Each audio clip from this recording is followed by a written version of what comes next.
comment visualiser les données collectées sur la carte. Donc, c'est cette dernière option qui est là. On clique sur ça. Et directement, d'abord, pour vous informer, ça, c'est un autre questionnaire, mais qui va nous permettre de visualiser. Donc, par défaut, Kobo essaie d'afficher toutes les données collectées, de telle façon que toutes les données collectées soient visibles. Donc, vous voyez ici le point 3, ça veut dire qu'il y a 3 informations collectées ici, 3 informations collectées ici, 2 informations collectées, et ici aussi 3 informations collectées. Lorsque vous cliquez sur le 3 ici, il vous donne automatiquement les 3 points. Vous pouvez les cacher. Lorsque vous cliquez sur ces 3, il vous donne les 3 informations collectées. Maintenant, sur les 2, on nous donne les 2 informations collectées. Donc, directement, je vais cliquer sur ça.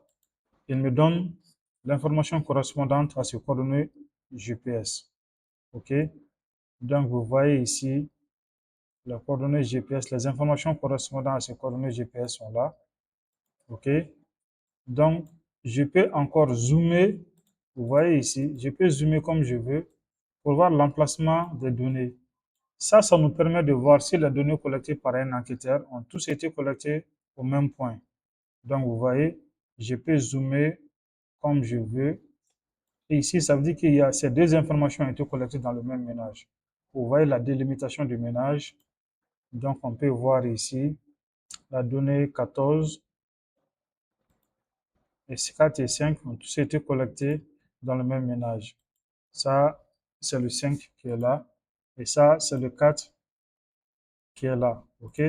On peut également voir aussi l'emplacement. On voit que cette information a été collectée non loin de ce ménage.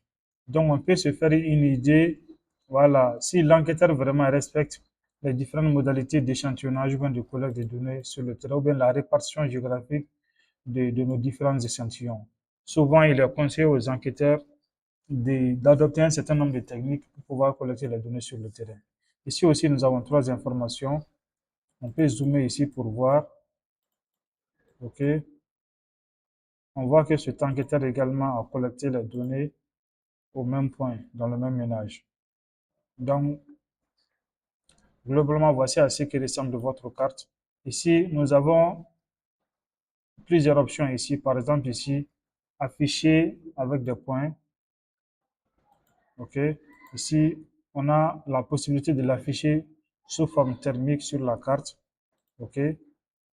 Afficher sous forme de points, c'est ça, afficher sous forme thermique. Donc, vous voyez, ça va s'afficher sous forme de vision, sous forme de carte thermique.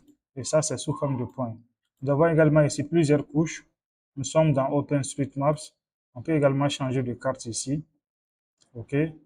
On peut changer le type de carte ici selon, voilà, notre système de coordonnées.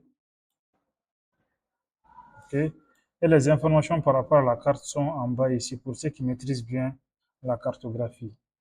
Nous avons également ici l'option avec des donc ici, nous avons les paramètres. Voilà les questions. On dit choisissez la question géopoint que vous voulez afficher sur la carte. Donc, on va choisir cette option pour voir. OK. Donc, vous voyez comment est-ce que ça s'affiche.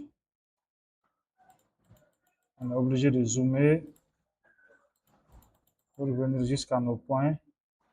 On va changer d'option pour voir. Ici, qu'est-ce que l'option dit? Si vous n'avez pas encore enregistré les coordonnées GPS, déplacez-vous autour de la maison ou allez proche de la route principale et essayer de récupérer les coordonnées GPS de nouveau. Donc ça, c'est lorsqu'on veut collecter à nouveau les coordonnées GPS. Et lorsque nous avons nos coordonnées GPS directement, on vient dans ça.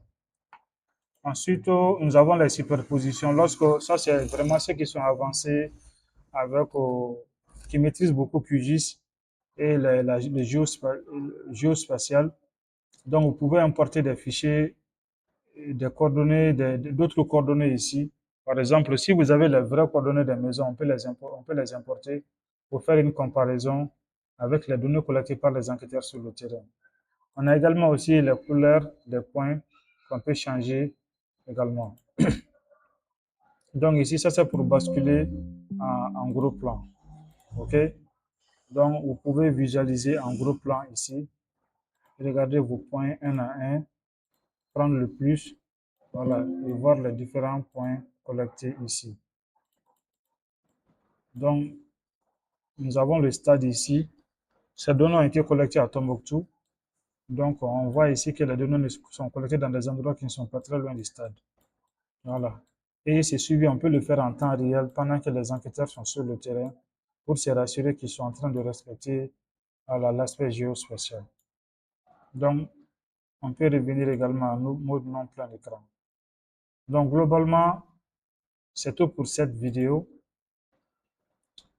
Et ce qui met fin à ce cours de ce Kobo Collect. Si vous avez aimé, n'hésitez pas vraiment à partager ce lien avec vos proches, vos amis et avec des professionnels qui pourront avoir besoin.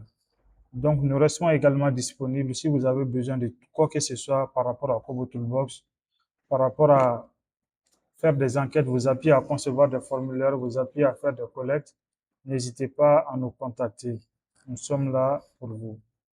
Merci beaucoup et à la prochaine.